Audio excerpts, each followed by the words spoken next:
What we do now and in the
As it begins to run out of fuel, the sun won't simply fade away to nothing. Its core will collapse, and the extra heat this generates will cause its outer layers to expand.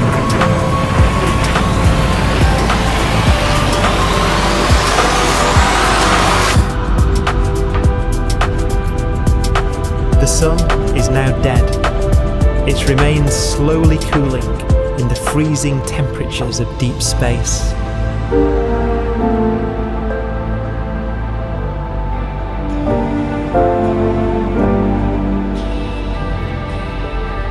The fate of the sun is the same as for all stars. One day they must all eventually die, and the cosmos will be plunged into eternal night. All stars eventually will run out of fuel. The temperature of the universe drops. The stars, one by one, in the night sky, will turn off. And there'll be no more new stars created. And so that the universe will end not with a bang, but with a whimper. And not in fire, but in ice.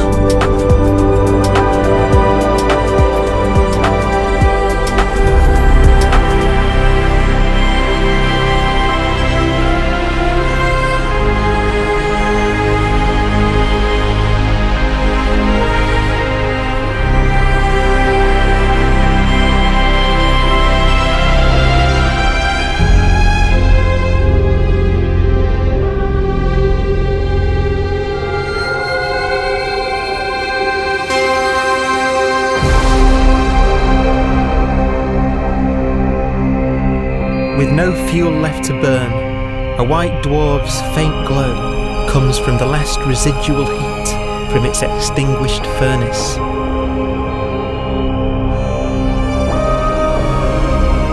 Looking at it from where the Earth is now, it would only generate the same amount of light as the full moon on a clear night.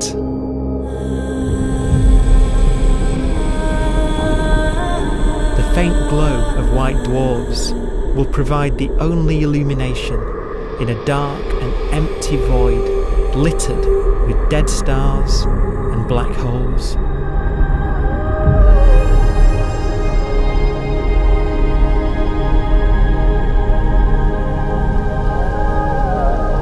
In some ways, it's kind of a ghost universe. It's the corpses, the zombie stars, that will take us into the future.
A black dwarf will be the final fate of those last stars, white dwarfs that have become so cold that they barely emit any more heat or light. Black dwarfs are dark, dense, decaying balls of degenerate matter, little more than the ashes of stars. Their constituent atoms are so severely crushed that black dwarfs are 1,000,000 times denser than our sun.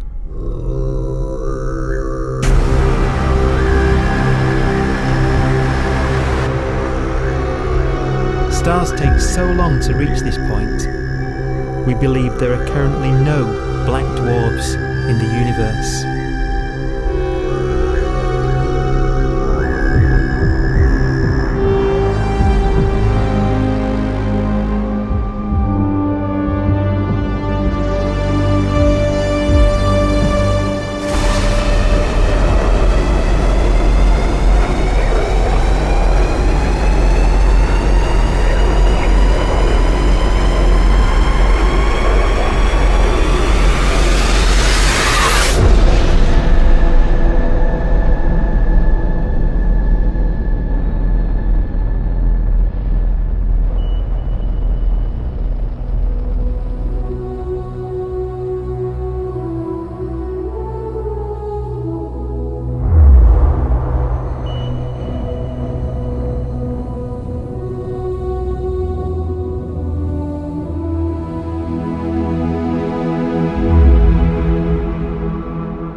We have a pace of life that's based on really the energy available to us now.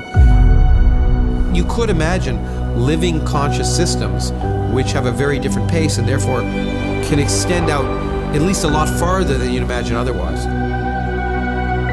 You could have a living system where if it had a thought every 10 trillion years, that would seem normal.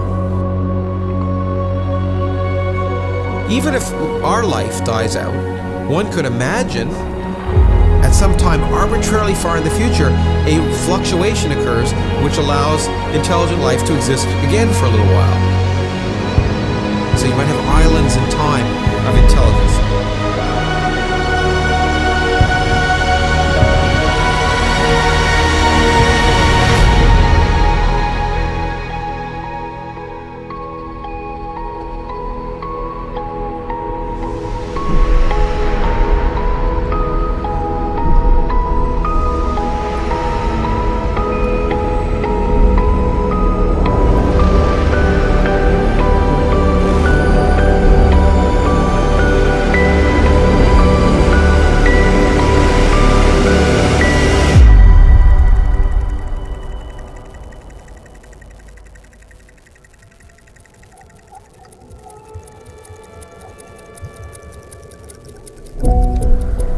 Proton, one of the fundamental building blocks of atomic matter, of what makes us up, can just spontaneously fall apart. Any material that evades the pull of a black hole eventually dies away as its protons disintegrate.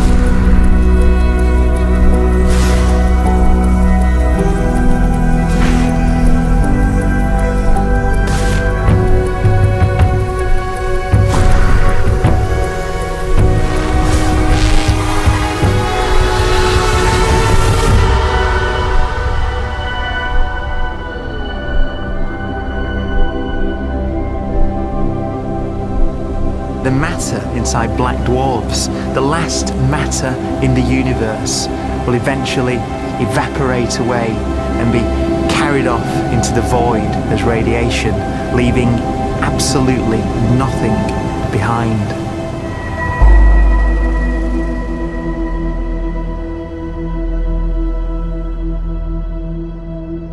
With the black dwarfs gone, there won't be a single atom of matter left. All that will remain of our once rich cosmos will be particles of light and black holes.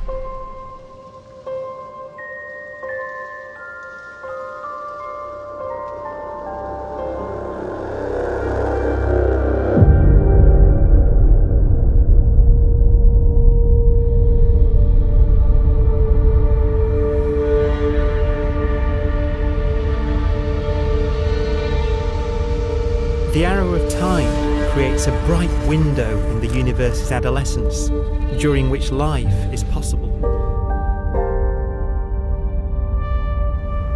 But it's a window that doesn't stay open for long. As a fraction of the lifespan of the universe, as measured from its beginning to the evaporation of the last black hole, life, as we know it, is only possible for 1,000th of a billion billionth of a percent.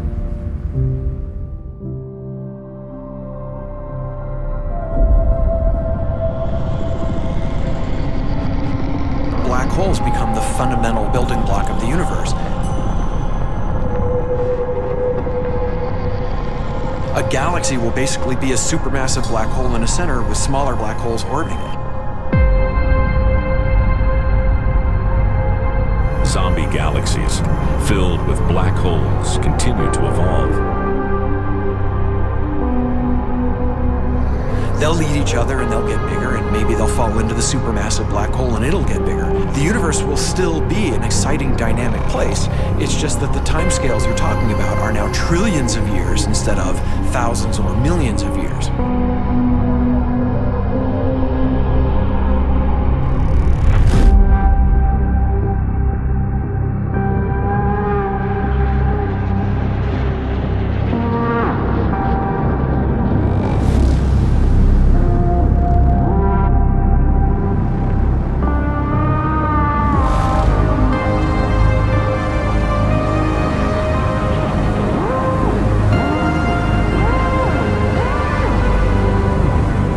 Black holes can bang on space-time like mallets on a drum.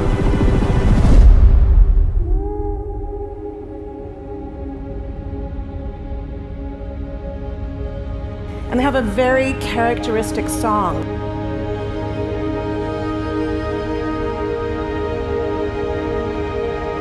Imagine two black holes that have lived a long life together. At the end of their lives, they're going around each other, crossing thousands of kilometers in a fraction of a second. As they do so, they leave behind in their wake a ringing of space, an actual wave on space-time.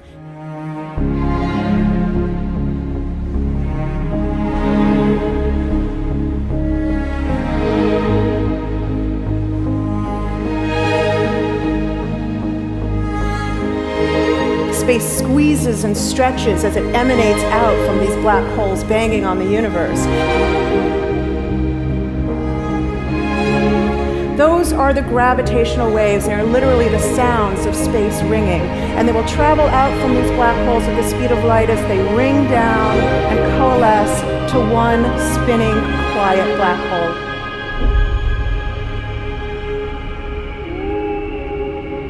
If you were standing near enough, your ear would resonate with the squeezing and stretching of space. You would literally hear the sound.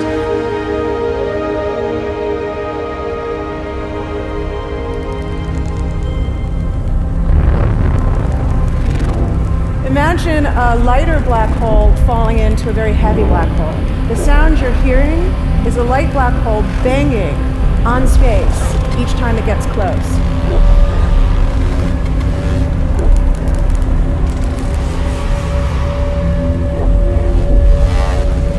As it falls in, it gets faster and it gets louder.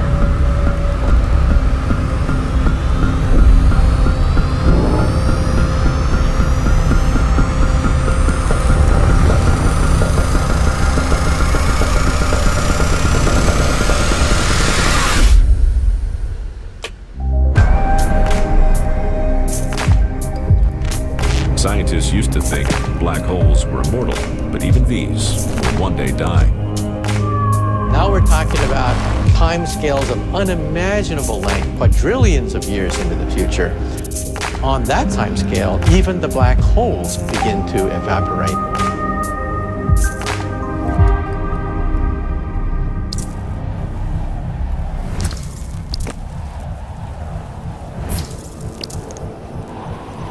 According to quantum mechanics, space is filled with virtual particles, Anandi particles, that are constantly materializing in pairs, separating, coming together again, and annihilating each other.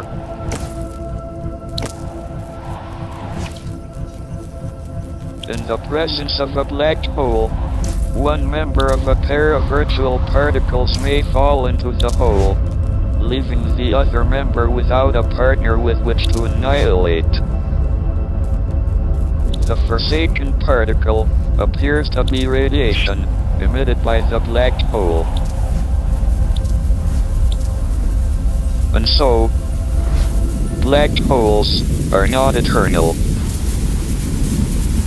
They evaporate away at an increasing rate until they vanish in a gigantic explosion.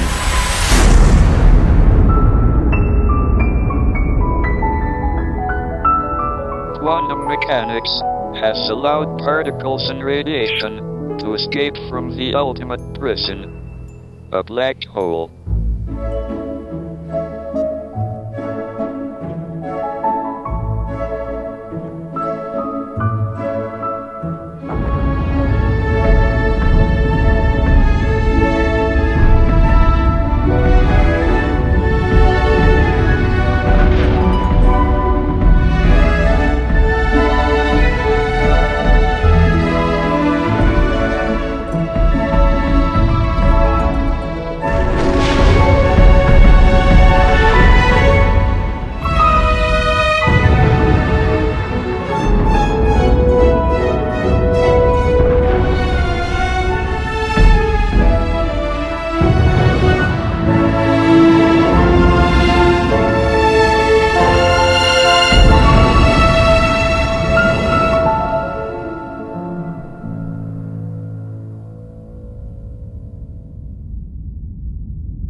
Philosophers and poets have asked the question, will the world end in fire or ice? We can now give an answer. The latest evidence shows that the universe is not slowing down, but it's speeding up out of control. And the universe, we think, will die in ice. Trillions upon trillions of years from now. Empty space itself has energy. In every little cubic centimeter of space, whether or not there's stuff whether or not there's particles, matter, radiation, or whatever, there is still energy even in the space itself. And this energy, according to Einstein, exerts a push on the universe. What is the weird stuff that's accelerating the universe? We call it dark energy. And this stuff is the dominant stuff of the universe. Almost 3/4 of the matter-energy content of the universe is this dark energy. And we don't know what it is. Dark energy, unlike matter or radiation, does not dilute away as the universe expands. This has crucial implications for what the universe is going to do in the future. So what will be the future of the universe? Well, if the dark energy remains dominant and repulsive, the universe will expand forever.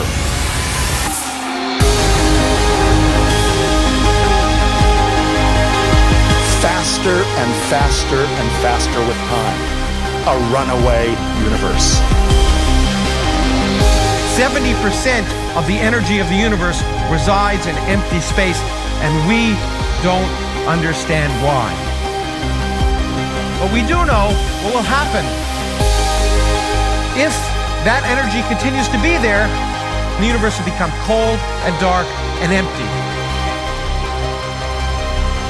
That's the future as it might be. We don't know because we don't yet understand the nature of dark energy. Until we do, we won't know the future. We won't even understand our own origins, and that's why we want to know and study this subject.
Forecast does seem to be for an ever colder, ever emptier universe.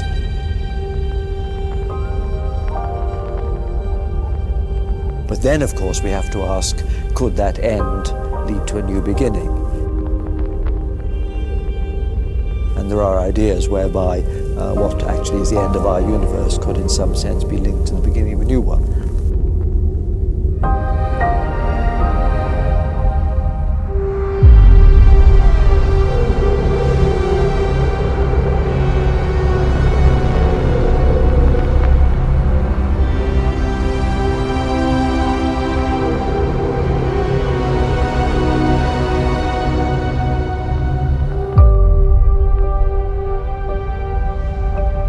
We've worked out the mathematics, the equations. They seem to say that if you have an atom smasher that can concentrate tremendous amounts of energy at a single point, you can perhaps open up a gateway, a baby universe.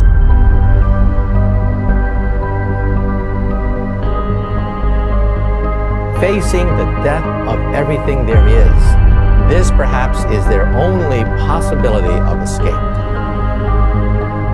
And this also raises a very intriguing possibility, sheer speculation of course, that perhaps any universe that has intelligent life in it will create baby universes, will create lifeboats, and proliferate child universes. So an evolution may take among universes in the multiverse. Survival of the fittest may take place. So those universes which do not have intelligent life are infertile. They have no children. But those universes that have mild temperatures, stars like us, would create civilizations that could open up child universes, and they would then proliferate.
After an unimaginable length of time, even the black holes will have evaporated, and the universe will be nothing but a sea of photons gradually tending towards the same temperature as the expansion of the universe cools them towards absolute zero.